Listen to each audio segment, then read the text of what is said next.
নমস্কার বন্ধুরা, আমি রূপা। সবাইকে আমার হেলদি হেসেলে স্বাগত। আশা করি সবাই ভালো আছেন। আজ আমার রেসিপি পটল চিংড়ি। রেসিপির জন্য আমি নিয়েছি 300 গ্রাম পটল, 200 গ্রাম আলু, 200 গ্রাম চিংড়ি যেটা আগে থেকেই খোলা ছাড়িয়ে নুন হলুদ মাখানো আছে, 2টো তেজপাতা, ছোট এলাচ যেটা ফাটিয়ে নিয়েছি আগেই, লবঙ্গ পরিমাণ মতো, দারচিনি আর পরিমাণ মতো জিরা, গোটা জিরা। এখানে আছে, আমি যেহেতু হেলথ কনসাস সেই জন্য হাতে বাটা হলুদ আছে, লঙ্কা, শুকনো লঙ্কা হাতে বাটা আছে, আর 2টো কাঁচা লঙ্কা চিড়ে রাখা আছে। এখানে আছে পোস্ত বাটা, 3টে পেঁয়াজ আর রসুন বাটা, 2 চামচ আদা বাটা আর 3টে টমেটো ব্লেন্ড করা আছে। কড়াটা আমি গ্যাসে চাপিয়ে দিলাম। এবার তেল দিয়ে দেবো, পরিমাণ মতো তেল দেবো। আমি বেশি পরিমাণ তেল ইউজ করি না রান্নায়।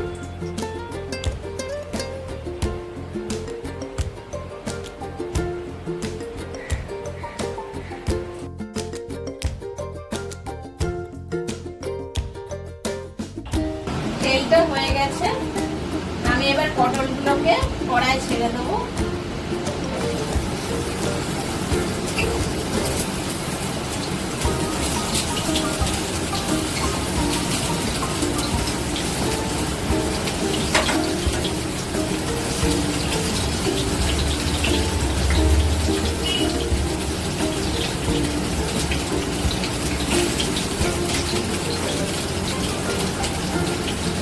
একটু নুন ছড়িয়ে দেবো পটলের উপরে।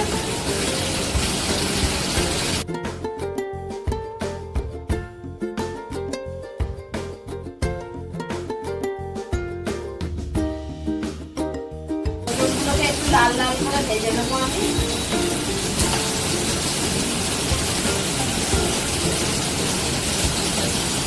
পটলগুলো লাল করে ভাজা হয়ে গেছে, এবার আমি একটা থালায় এগুলোকে তুলে নেবো।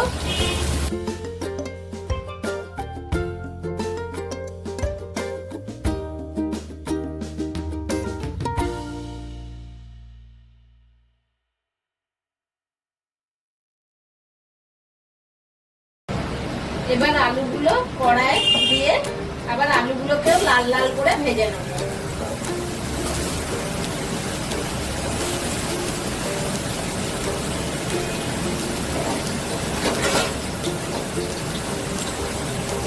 আলুর মধ্যেও একটু নুন দিয়ে নিলাম।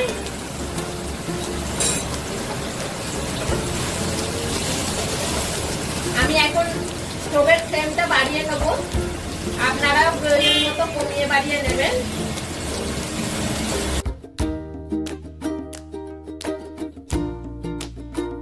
আলুগুলো ভাজা হয়ে গেছে, এবার আমি একটা পাত্রে তুলে নেব।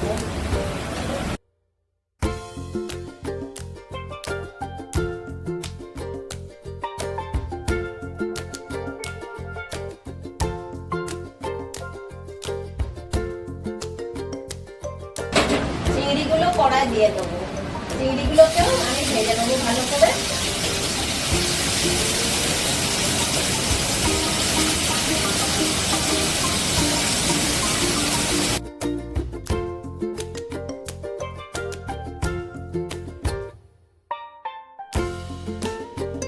চিংড়িটা ভাজা হয়ে এসেছে প্রায়।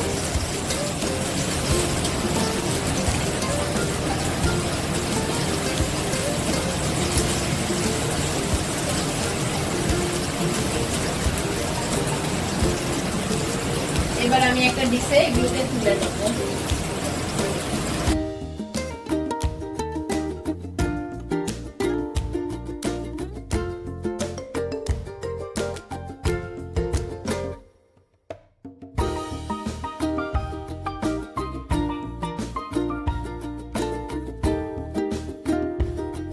কড়াই আরেকটু তেল দিয়ে নেবো আমি, যেহেতু অতগুলো ভাজা হলো সেই জন্য তেলটা কমে গেছে।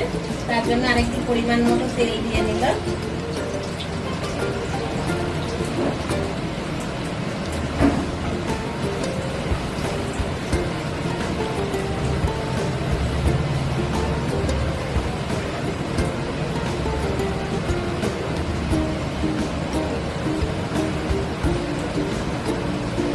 এবার আমি গোটা তেজপাতা,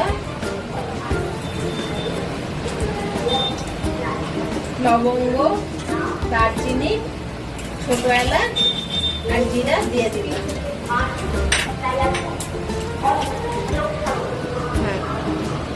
একটা সুন্দর সেন্ট বেরোচ্ছে। এবার আমি পেঁয়াজের পেস্টটা এর মধ্যে দিয়ে দেবো।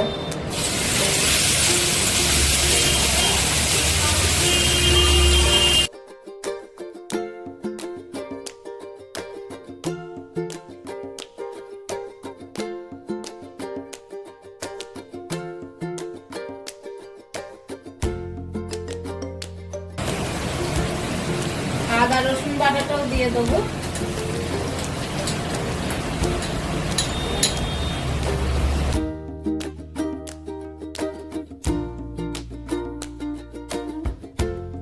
পেঁয়াজ রসুন আদা বাটাকে ভালো করে ভাজতে হবে কড়াই।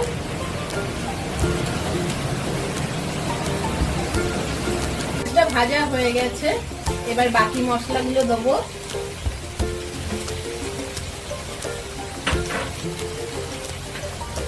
এখানে বাটা হলুদটা দেবো পরিমাণ মতো, আর এখানে শুকনো লঙ্কা বাটা আছে সেটা দিয়ে দেবো।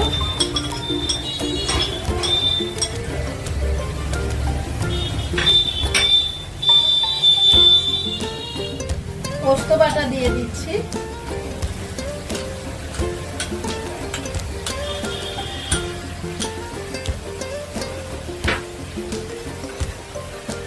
জিরে গুঁড়ো আছে 1 চামচ দিয়ে দিলাম। এবার এই মশলাটাকে আবার কষবো।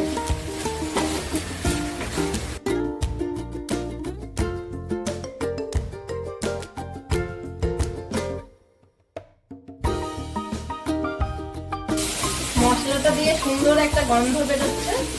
এবারেতে আমি টমেটো পেস্টটা দিয়ে দেবো।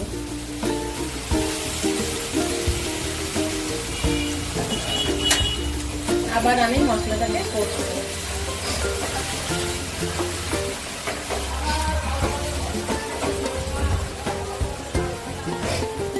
এবার আমি পরিমাণ মতো নুনটাও এর মধ্যে দিয়ে দিচ্ছি।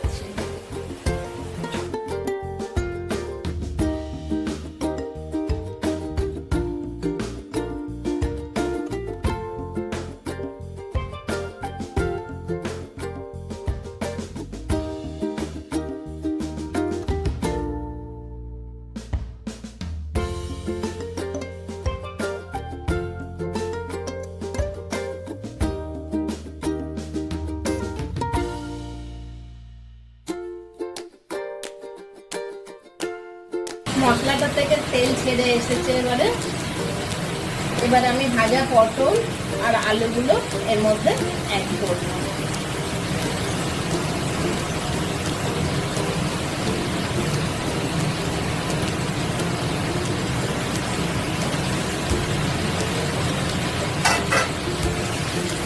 এবার ভালো করে কষিয়ে নেব।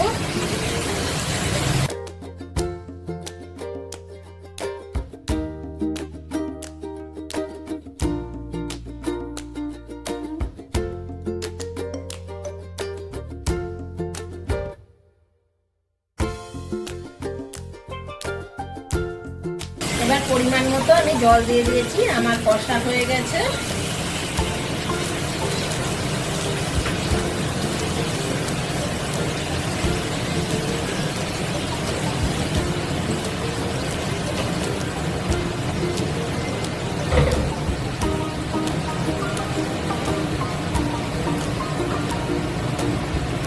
এবার চাপা দিয়ে দিলাম, দিয়ে 5 মিনিট কুক করব।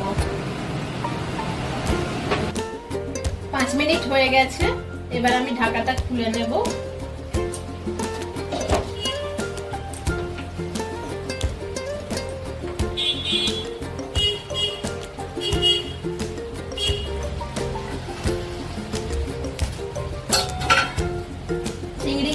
সর্ষের মধ্যে দিয়ে দেবো।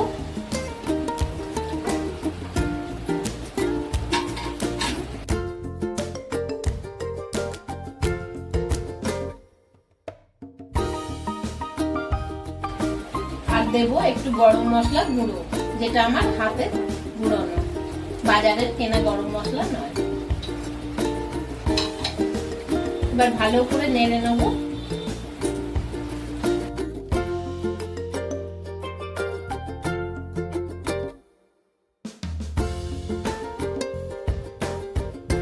রান্নাটা হয়ে গেছে, আমি স্টোভটা অফ করে দিলাম।